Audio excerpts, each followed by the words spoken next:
Namaste all, and Namaste. thank you for attending this session. When we begin with Book 1, Canto 5, the Yoga of the King, the Yoga of the Spirit's freedom and greatness, we have already heard or read about the Yoga of the King in Canto 3. But this is sort of the culmination of Aswapati's tapasya. And so it's an extremely important canto. So let me begin. This knowledge first he had of time-born men, admitted through a curtain of bright mind that hangs between our thoughts and absolute sight. He found the occult cave, the mystic door, near to the well of vision in the soul, and entered where the wings of glory brood in the silent space where all is forever known. Now, I asked Madhav Pandit about this phrase, the wings of glory. And he says Ashwapati steps into a veritable wonderland of the glory of God.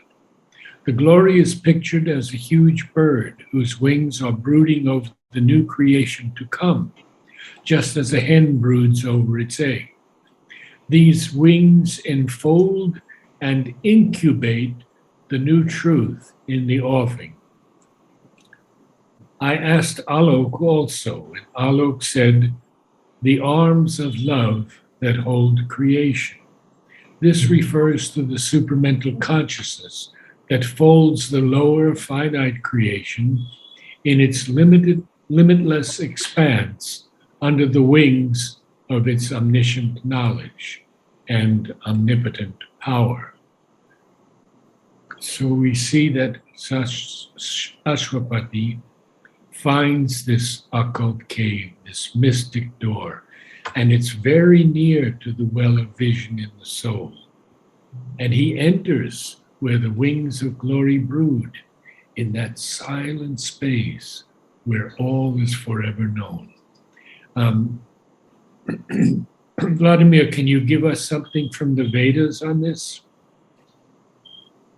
Truly speaking, I don't know. Yeah, nothing comes to the mind of that. Okay, good. So we'll continue on then. Indifferent to doubt and to belief, avid of the naked real's single shock, he shore the cord of mind that ties the earth heart, and cast away the yoke of matter's law. Avid, of course, means to have an ardent desire or an unbounded craving for something. So he is desiring ardently the naked real's single shock. And through that, he is able to shore or cut through the cord of mind that ties the earth heart. And as a result, and cast away the yoke of matter's law. I've talked to many of you previously about this yoke that is truly a burden. And matter's law is a burden where Aswapati is rising, going into this area. And we find here that the body's rules bound not the spirit's powers. Even when life had stopped its speeds, death broke not in. He dared to live when breath and thought were still.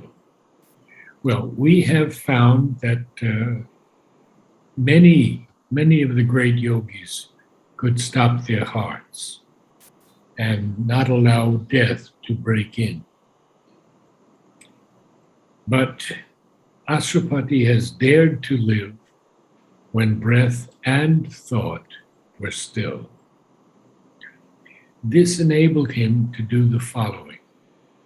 Thus could he step into that magic place, which few can even glimpse with hurried glance, lifted for a moment from mind's labored works and the poverty of nature's earthly sight.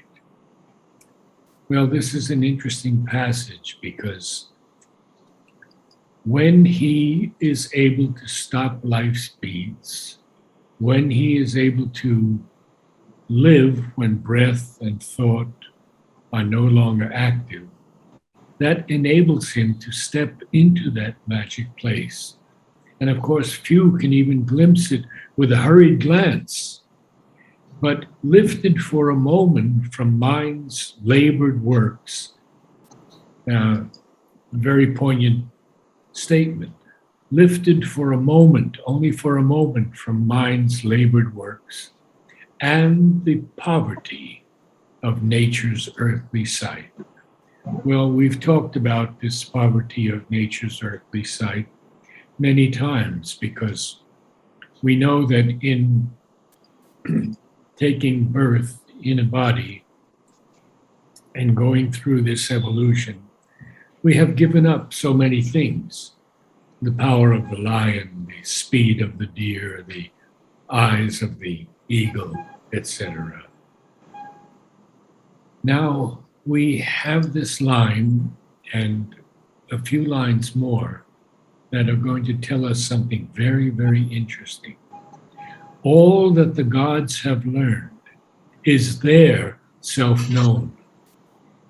There, in a hidden chamber, closed and mute, are kept the record graphs of the cosmic scribe, and there the tables of the sacred law.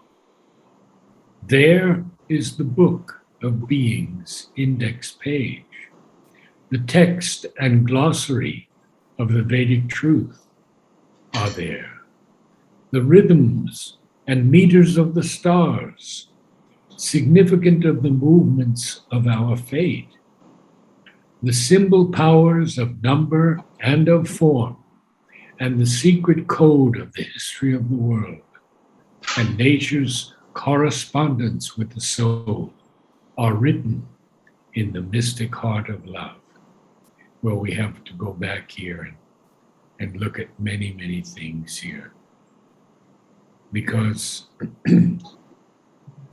this is the Akashic records, where the record graphs of the cosmic scribe, the one who writes everything, an account of everything that goes on earth, and most likely, I think, in the other worlds also. So he says that all that the gods have learned is in that place, self-known. And there's a hidden chamber there. It's closed and it's silent. And in that chamber are these record graphs of the cosmic scribe, the Akashic records. And there, the tables of the sacred law. Have we done law? I don't think so. Can anyone tell me if we've done law? The definitions of law from Sri Aurobindo? I don't think so. So can someone do them?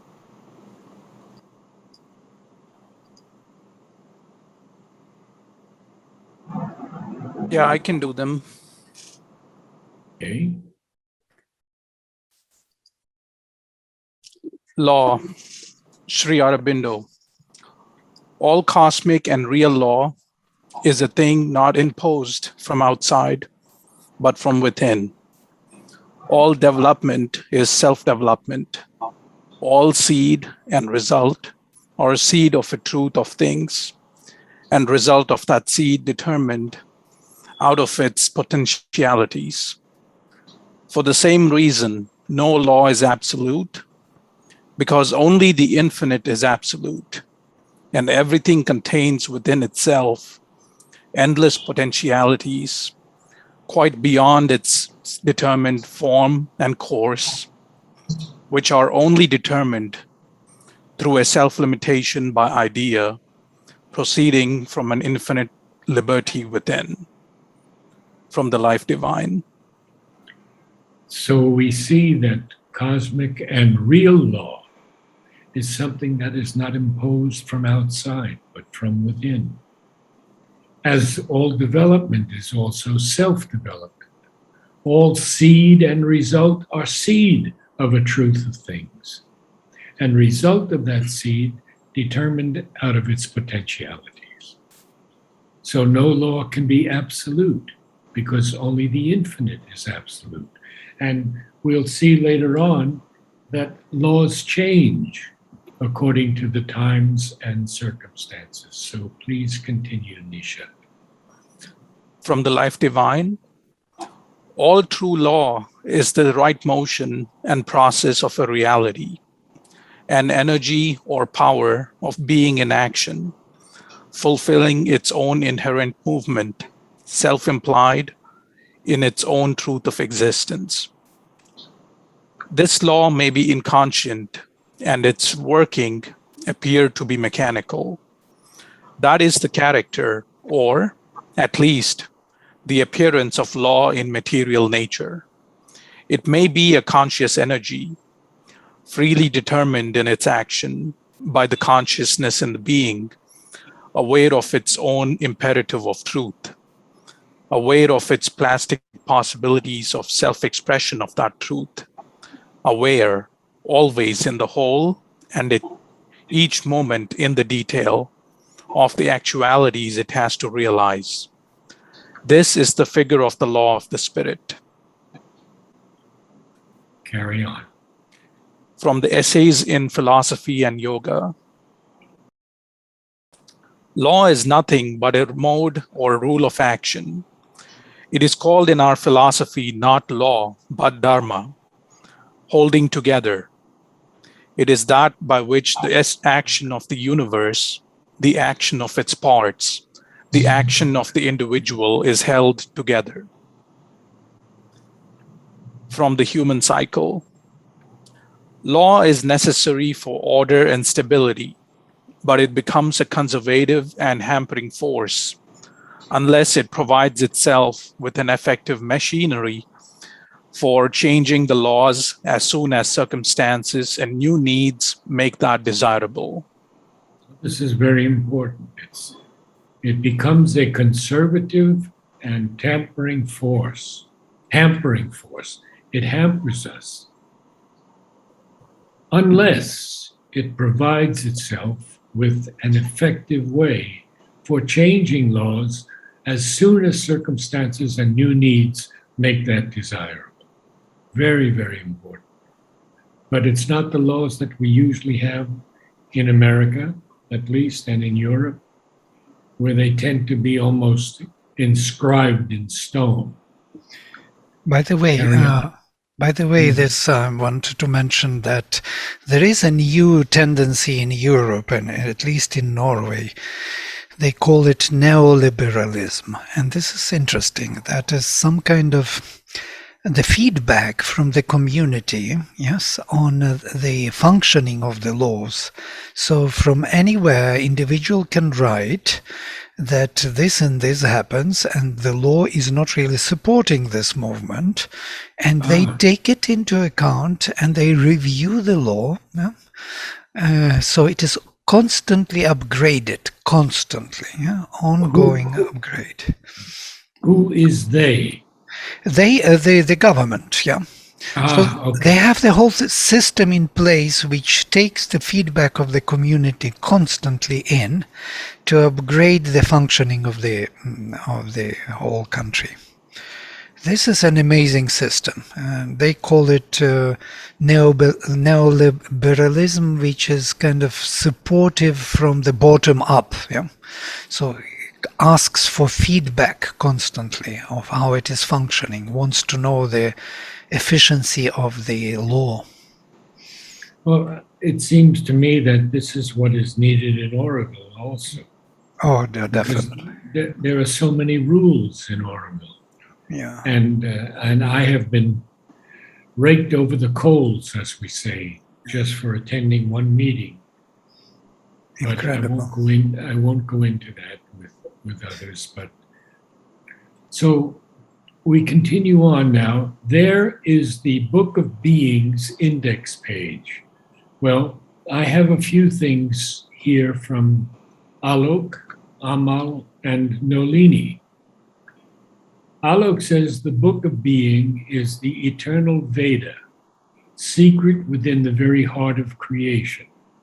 The index page refers to the guide to this inner knowledge, which can be discovered by diving deep into the heart of creation or climbing to its highest peaks, as Ashwapati, the king seer, has done. When one has thus ascended, one can discover this hidden symbolic meaning behind everything, as an index page discloses the contents. Amal says, when Ashwapati enters the occult cave, he finds, among other wonders hidden from the outer consciousness, an orderly guide, as in an index, to all the mysteries of existence, mysteries such as the Rig Veda offers through its system of ordinary objects like those we find in outer life, especially cows, which were a very important part of the Vedic people's day-to-day career. And Nolini, as he's always very brief, says, the book of fundamental existence, static existence, the truth that exists. And so we have next the text and glossary of the Vedic truth. And I'll go on just a couple of lines and then ask Vladimir to speak to us about this text and glossary of the Vedic truth. The text and glossary of the Vedic truth are there. The rhythms and meters of the stars, significant of the movements of our fate. The symbol powers of number and of form, and the secret code of the history of the world, and nature's correspondence with the soul, are written in the mystic heart of life. Vladimir, I met a Russian fellow the other day whose name is Boris, and he wanted to know my date of birth. And then he does all this numbers things, and he tells me more about myself. Do you know him? No, and He was a close friend of Dmitry von Morenchev. So let us go to this Book of Beings index page and the text and glossary of the Vedic truth, as long as you'd like to talk, Vladimir. well, Shiobindo is using here Vedic with capital, meaning that the symbols, yes, which are standing there behind, and that all that what Vedas are using as symbolic representatives of some, truths or the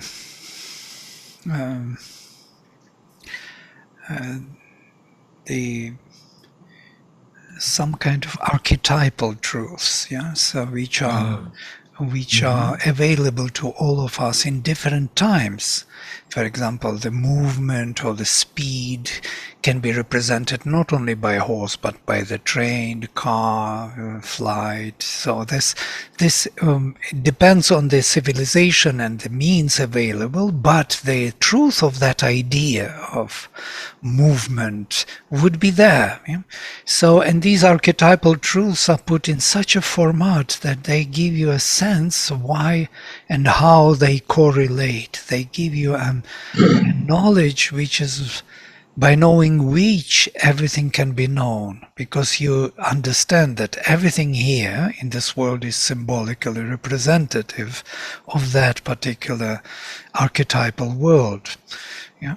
And it functions in accordance with the truth of those ideas, of the powers ideas of forces, ideas of the supermind.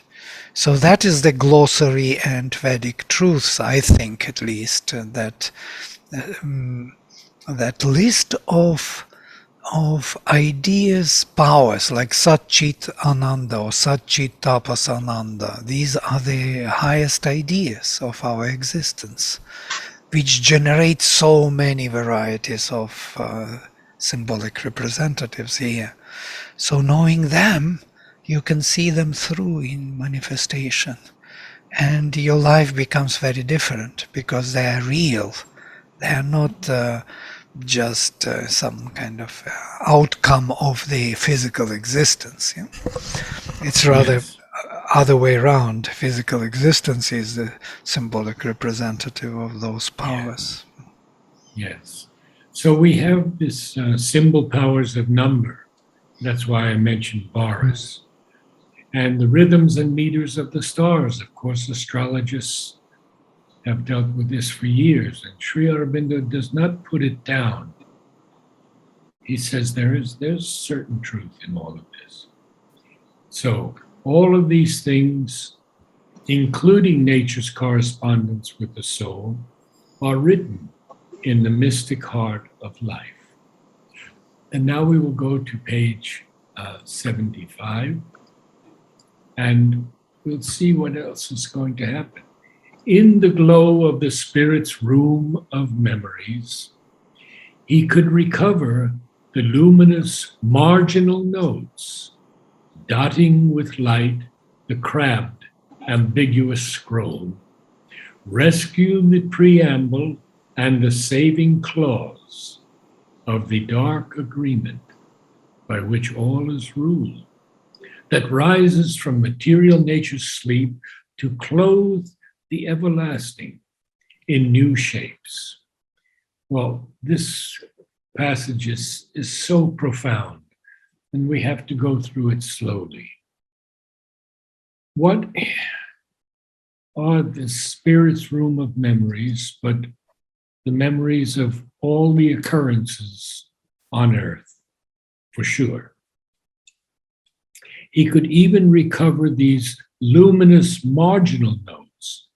If we look at Sri Aurobindo's writing, and especially Savitri, but many other things, we see that he has made many, many marginal notes. Notes on the margins of the page, sometimes changing a word, sometimes changing a phrase. And these marginal notes, he sees dotting with light the crabbed, ambiguous scroll. Well, it's a kind of scroll, yes, but crabbed is an interesting word. Crabbed means difficult to understand, complicated, or obscure. Crabbed handwriting would be called obscure handwriting or difficult to understand. And rescue the preamble and the saving clause. Well, here we know that a preamble is a preliminary statement, usually in the introduction to a formal document. And a clause is a distinct article, stipulation, or provision in a document. And what is this clause and this preamble? Well, it has something to do with the dark agreement by which all is ruled. This is a difficult one, because what Ranganathan tells us in our Life Divine courses is that the divine has thrown himself out to experience different aspects of himself. And what happens is that there is often evil to the reasoning mind, the physical mind, even the higher mind, even the illumined mind. But when we get to the intuitive mind and then the overmind, we begin to see that nothing actually is evil. It's all the working out of a game, a play of the divine, in which he has cast himself into multitudinous forms. So this is the dark agreement by which all is ruled. And it rises from material nature's sleep. But what does it do? It clothes the everlasting in new shapes. And this is what the divine wants. And that's why this path of ours, which has no formal directives, you must do this or you must do that, is often so difficult, so challenging, because each one of us has our own path. And the divine is with us in that path. So now we see that Ashwapati, he could reread now and interpret new its strange symbol letters, scattered abstruse signs, resolve its oracle and its paradox, its riddling phrases and its blindfold terms, the deep oxymoron of its truths repliques, and recognize as a just necessity its hard conditions for the mighty work. Nature's impossible Herculean toil, only her warlock wisecraft could enforce. Its law of the opposition of the gods, its list of inseparable contraries.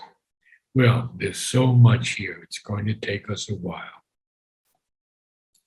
We see that these strange symbol letters, these scattered abstruse signs. What is an abstruse sign? Well, it's a concealed or secret or hidden sign.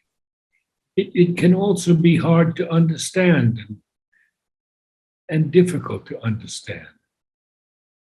Now, he could resolve its oracle and its paradox. Well, we know what to resolve is, to solve or to settle something. Its oracle, now this is an interesting word here.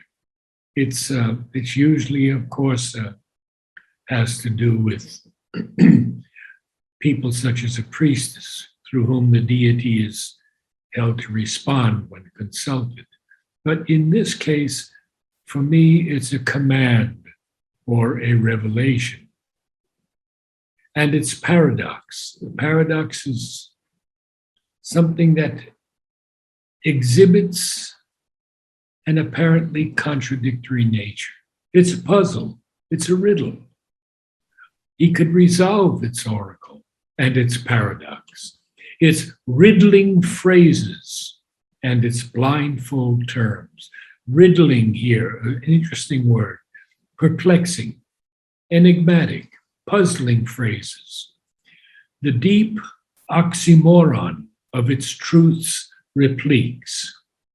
Well, we know that an oxymoron is a rhetorical figure, and it's incongruous or contradictory terms are combined.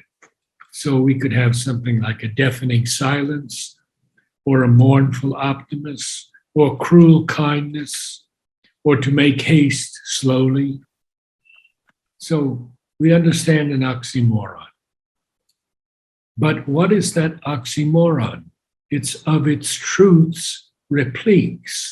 I believe repliques is more of a French word, but in English it simply means replies or responses. And recognize as a just necessity its hard conditions for the mighty work. Nature's impossible Herculean toil. Now, Herculean here is capitalized, but it doesn't apply specifically to Hercules. It just means something that requires tremendous effort or strength. Only her warlock wisecraft could enforce. Notice that Sri Aurobindo hyphenates warlock wisecraft. And this is a sorcerer or a magician's occult powers or magic. Its law of the opposition of the gods, its list of inseparable contraries.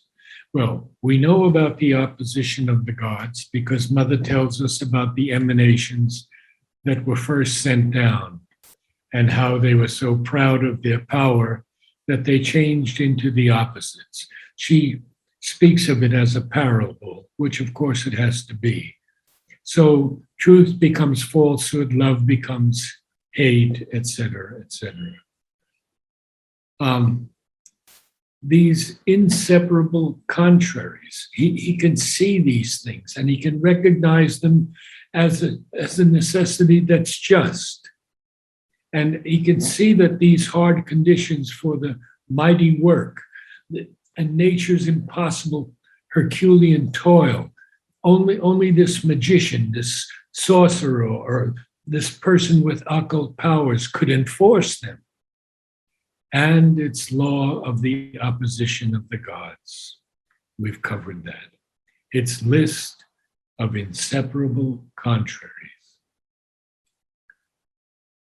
The dumb great mother in her cosmic trance, exploiting for creation's joy and pain, infinity's sanction to the birth of form, accepts indomitably to execute the will to know in an inconscient world, the will to live under a reign of death, the thirst for rapture in a heart of flesh, and works out through the appearance of a soul by a miraculous birth in plasm and gas. The mystery of God's covenant with the night. Oh. So the silent great mother, who is in a cosmic trance, exploits is using something for one's own ends. So she's exploiting for creation's joy and pain, both of these things, the sanction of infinity to the birth of form.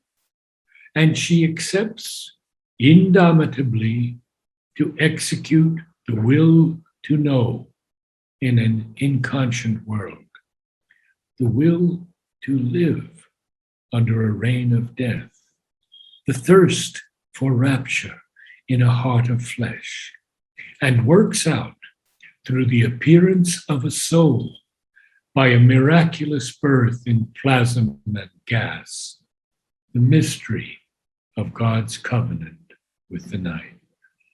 Indomitable, incapable of being overcome or vanquished, unconquerable.